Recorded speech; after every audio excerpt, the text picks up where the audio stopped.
Si Hamster Combat ay nakaharap sa isang malaking hamon matapos bumagsak ang halaga ng kanyang crypto token na HMSTR. Yan. Pero hindi pa tapos ang laban. Ang founders po ng game na ito ay nananatiling optimistic at nag-aalok ng mga bagong features sa Season 2 para muling buhayin ang kanilang token at ang kanilang game. At ayan po ang siyang ating pag-uusapan sa video na ito.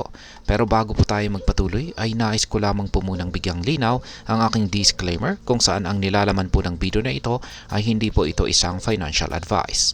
For education and information purposes lamang po ang layunin nito.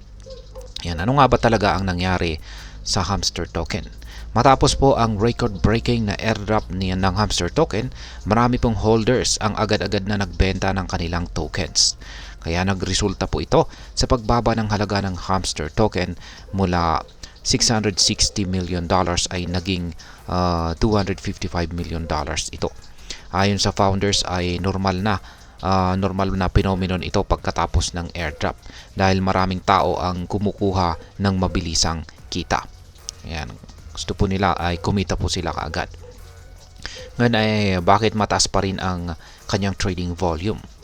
Kahit na bumagsak po ang halaga ng Hamster token, ang Hamster Combat team ay masaya pa rin sa mataas na trading volumes at active participation sa crypto market. Patunay po ito na marami pa rin nag-i-invest at interesado sa kanilang token kahit na bumaba ang halaga nito. Ngayon ay ano ang kanilang plano sa Season 2? Ang Season 2 ng Hamster Combat ay magbibigay po ito ng pagkakataon sa mga players na mag-manage ng kanilang sariling gaming platforms. Ang 15% ng Hamster tokens ay nakalaan para sa season na ito na naglalayong pagyamanin ang integration sa pagitan po ng Web 2 at Web 3 games. May mga balak din po silang makipagtulungan sa Web 2 at Web 3 developers at desktop games para mapalawak ang kanilang user base. Ngayon ay ano naman ang epekto ng partnership na ito?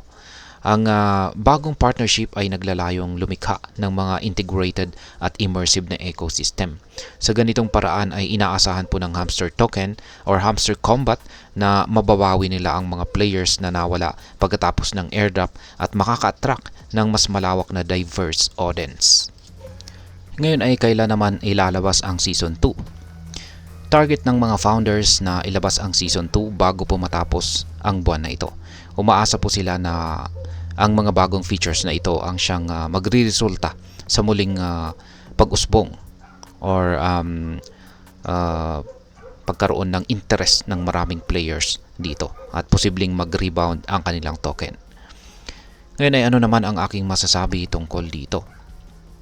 Sa mabilis po na pagbabago ng crypto market, ang itong si Hamster Combat ay maaring maging isang halimbawa ng resilience sa blockchain-based gaming ecosystem.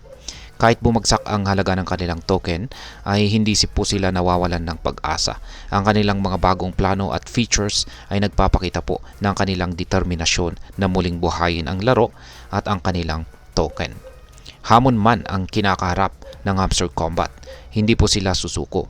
Patuloy silang nag-iisip ng mga bagong paraan para makapag-attract ng mga bagong users at mapanatili ang kanilang lugar sa crypto market. Maganda itong panuorin at makita kung ano ang susunod na mangyayari.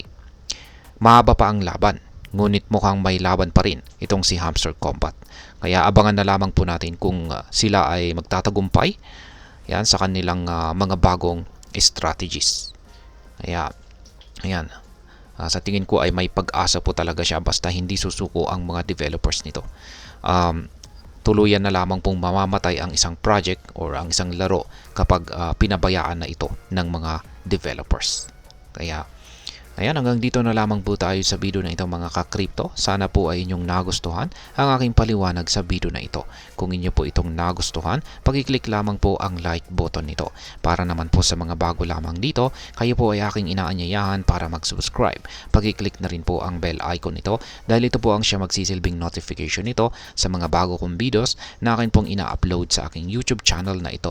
Marami pong salamat sa panonood. Ingat po tayo lagi at God bless po sa ating lahat.